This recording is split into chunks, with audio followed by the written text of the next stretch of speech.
Disk பெயின பத்தி நெறைய பேருக்கு இந்த டவுட்ஸ் வந்து போவே மாட்டேங்குது. டிஸ்க் பெயின் வந்துச்சுன்னா, என்னால வந்து பழைய எல்லாமே செய்ய முடியுமா? எனக்கு ப்ராப்ளம் ஆயிடுமான்னு சொல்லிட்டு. சும்மா ஒண்ணு சொல்லட்டுங்களா? ரேண்டமா நீங்க போயிட்டு ஐடில வேலை செய்ற யாருக்காவது ஒரு 10 பேர கூப்பிட்டு எடுத்தீங்கன்னா, அவங்களுக்கே ஒரு 4, 5 பேர்லேருந்து 6 பேருக்கு எம்ஆர்ஐல டிஸ்க் பெத்தாலஜிக்கலாம் சிம்ப்டம்ஸே இல்லாம இருக்கலாம். 80% தேயிற கழுத்து வலியில தேயிற எல்லாருக்கும் 60 வயசுக்கு மேல தேய்ஞ்சிருக்கும். நீங்க போய் எம்ஆர்ஐ எடுத்து பாருங்க 60 வயசுக்கு மேல தேய்ஞ்சிருக்கும். அவங்களுக்கு எல்லாருக்கும் பெயின் இருக்குமான்னு கேட்டா, எல்லாமே 80% நான் சிம்ப்டம் ஏசிம்ப்டமேட்டிக்ன்றான். அதாவது சிம்ப்டம்ஸே இல்லன்னு சொல்றான். அப்ப ரேண்டமா வேற ஏதாவது தொந்தரவு எடுக்கும்போது, ஆமா கழுத்து தேஞ்சு போச்சு. அதனால தான் இந்த தொந்தரவுன்னு அவங்களா மைண்ட்ல ஒண்ணு ஏத்துட்டு, அவங்களா ஒரு பிரச்சனை. ஒருத்தர் சொன்னாரு, "ஏன் இத ஸ்பெசிஃபை பண்றேன்னா, சார் 15 வருஷமா வந்து எனக்கு வந்து டிஸ்க் பெயின் இருக்கு எனக்கு கழுத்துல" அப்படின்னு சொல்லி, பழைய எம்ஆர்ஐ குடுங்க அப்படின்னு 15 வருஷம் முன்னாடி எடுத்து வச்சிருந்தாரு ஒரு ஹாஸ்பிட்டல்ல. அத எடுத்து பார்த்தா மைல்டு ப்ரொலாப்ஸ் பல்ஜ் இருக்கு. அது எல்லாருக்கும் இருக்கும்.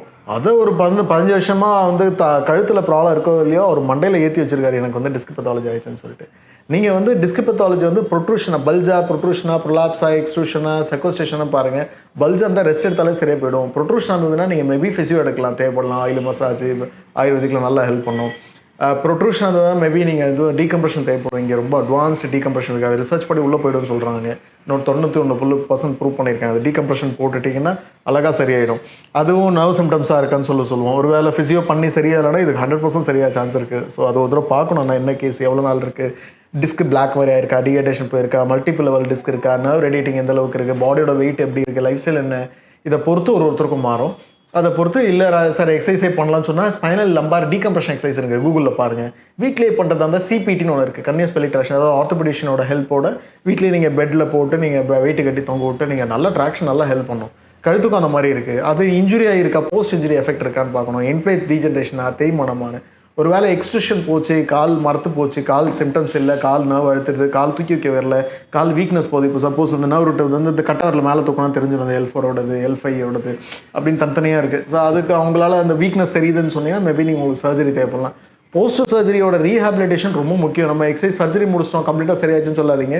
அதுக்கப்புறம் நீங்க எக்ஸசைஸ் ரீஹாபிலிட்டேஷன் மேண்டேட்டரி. ஏன்னா சம்டைம் திருப்பியும் அப்பர் லெவல் ஆஃப் டிஸ்க்ல வரது சான்சஸ் இருக்கு.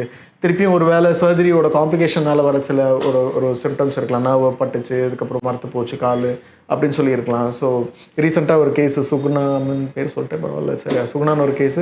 அவங்க சர்ஜரி பண்ணதுக்கப்புறம் இந்த சைடில் வந்து கொஞ்சம் அந்த மரத்து போன மாதிரி இருக்குன்னு சொல்லி அவங்களுக்கு அதுக்கப்புறம் அவங்களுக்கு கிட்டத்தட்ட ஒரு 6 மாதம் 1 வருஷம் ஆச்சு. அவங்க திருப்பி அப்படி ஸ்லோவாக பழைய மாதிரி அது மரத்து போகிறது சரியாது.